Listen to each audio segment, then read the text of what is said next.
I am driving home from work on a snow-covered highway. I can barely see anything through the driving snow, but I have already passed 4 accident scenes. I look into the distance. A concrete barrier at the entrance to a curve is part of a construction site with a closed part of the road. Therefore, I change lanes. The driver behind suddenly loses control while changing lanes, his car skids and touches my rear bumper. Out of the reaction of being startled, I want to make way for him, but this causes my car to lose traction completely. My car shoots forward like an arrow. The wheels grip nothing and inevitably hurtle head-on toward the concrete barrier in the curve. All over. I scream out, and my eyes go black. Then I feel myself rising quickly from the car, and I see the memories of my life falling to earth in flashing golden images. I look back on my life, my eyes fall on Heinz, who smiles at me, and all at once, I remember, we are constructivists. We can determine how we see our lives. So I decided to examine the falling memories and see if they gave me a clue as to how I might survive my impact on the concrete barrier. At the moment of my decision, the experiences, in the form of golden images associated with flashing threads falling out of my body, begin to rise and spin around my spirit body. From this, it is drawn into length, expanding more and more, until it touches one of the memories and is immediately absorbed by it. It is night. I sit next to my friend Florian and experience how the car slides back and forth on the icy road from the passenger seat. Whenever the car's tires regain grip, he steps on the gas to navigate us past the power lines and out of the local area. The power line's wooden poles are as massive as trees and at least as dangerous in a collision as if we were driving into a house made of concrete. In this way, we drift from one side of the road to the other and make it out of the village area with our last ounce of strength. In the process, we have gained some speed, which will be an incredible stroke of luck for our survival because we will need the speed to escape from our accident situation. Finally, our car loses all grip and slithers across both lanes inexorably toward the ditch. I see the wide-open eyes of both of our fear-distorted faces. Then I experience the moment of the accident, again from the passenger's perspective. I scream as the car finally leaves the road and glides eerily silent across the ditch, looking up at the night sky. Then my spirit body leaves the car again. I just see our car jump over the ditch to hit the snow of the icy field with all 4 wheels simultaneously. Miraculously, the axles hold, and I can just see the car speeding away through the field at car speed as my spirit body goes skyward, my memory dissolving into black nothingness. Again the golden images of my life memories flow through me. Then the flow comes to an abrupt halt, and I lose consciousness. When I regain consciousness, I see myself sitting in the dense fog of the steam sauna next to my friend Wolfgang. He tells me about his accident and how he was rammed sideways in his car. He is happy about how lucky he was that this happened to him in the city and not on the highway, and he thinks that if he had been driving over 50 kilometers per hour, he would have died immediately. So the accident only broke his hip. I oversee us and learn.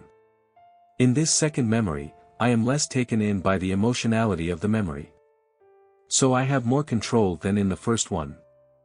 Therefore, I see the whole situation simultaneously, without switching internal and external perspectives in the observation.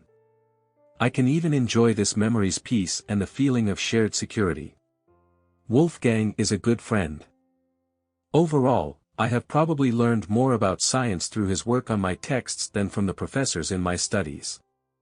I don't know anyone else who works so meticulously in every subject area as he does. We spent over an hour in the steam sauna that day, and he explained to me every detail of the accident, as well as what would have been if something had been different, what the chances of survival were at what speed, at what angle, and with what car. I enjoy his soft, raspy bass voice. For a time, I come to rest entirely in this memory. But then I hear Wolfgang say that a similar accident on the highway, both in a head-on collision and from the side, would have been fatal. This statement tears me out of my sense of security. Suddenly I remember I am not sitting in the steam sauna with my friend at all, but that I am in acute danger for my life on the highway. I remember that it is my task to survive this accident that has just taken place. With that, my memory dissolves. The stream of golden and in all colored sounding pictures floods me.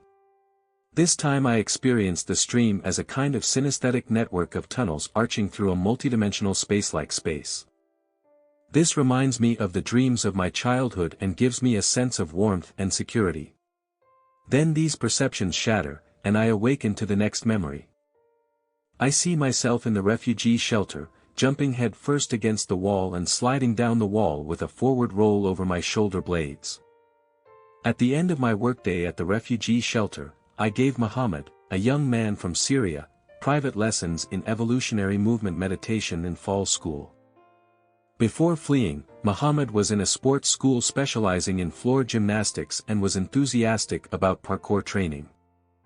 He had long wanted me to show him how I combined martial arts, movement arts, and meditation.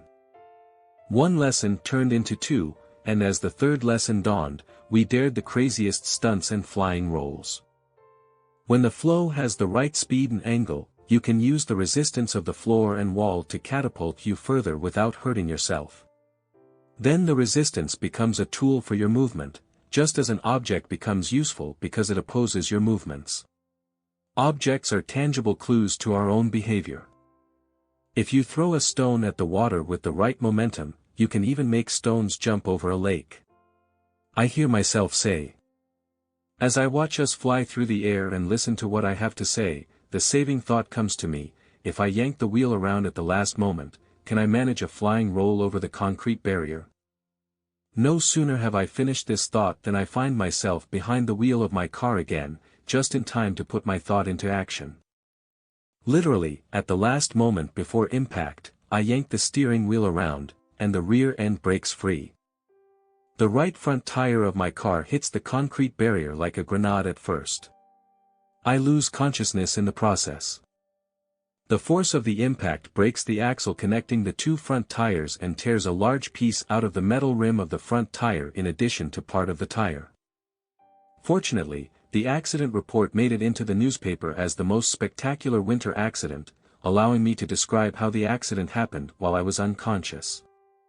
The impact jerks the car's rear into the air, and the combination of momentum and spin sends the car flying over the concrete barrier in a screwed somersault. At the highest point of this flight arc, I regain consciousness for a moment just as my car begins its descent. Everything inside me screams out, "I don't want to die.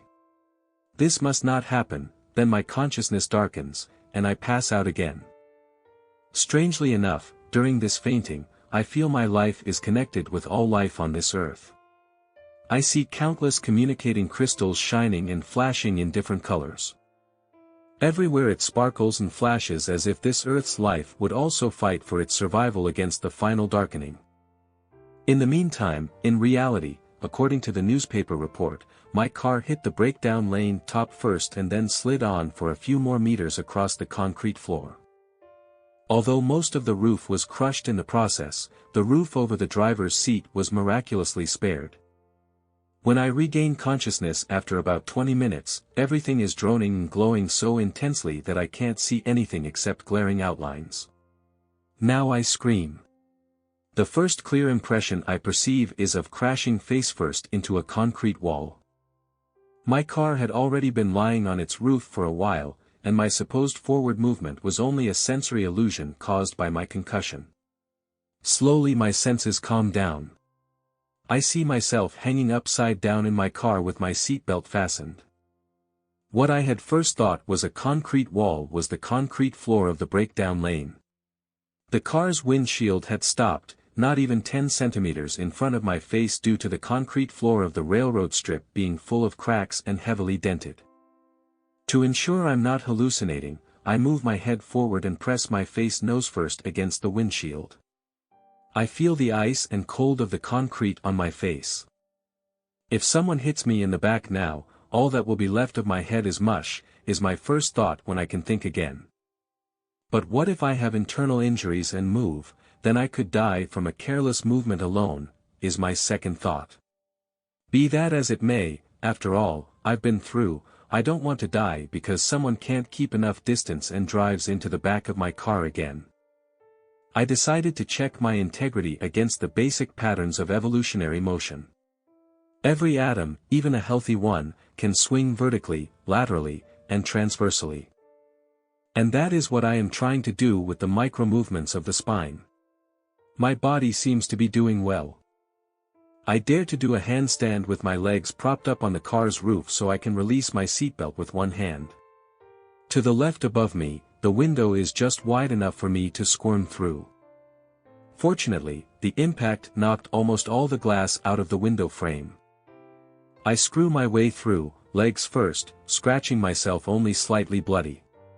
Someone is already reaching out to me as I pull my upper body through the broken window. I hear a fearful voice, "Don't move. You could die." I grab the hand extended to me to pull myself out of the car until I lie on the snow-covered ice floor. I roll across the ground and stand up. Then it gets tranquil inside me. And I look out at the drifting snow, illuminated by the neon lights of the highway. I look up at the sky and see the stars shining in the darkness of the night. It's stunning to be alive.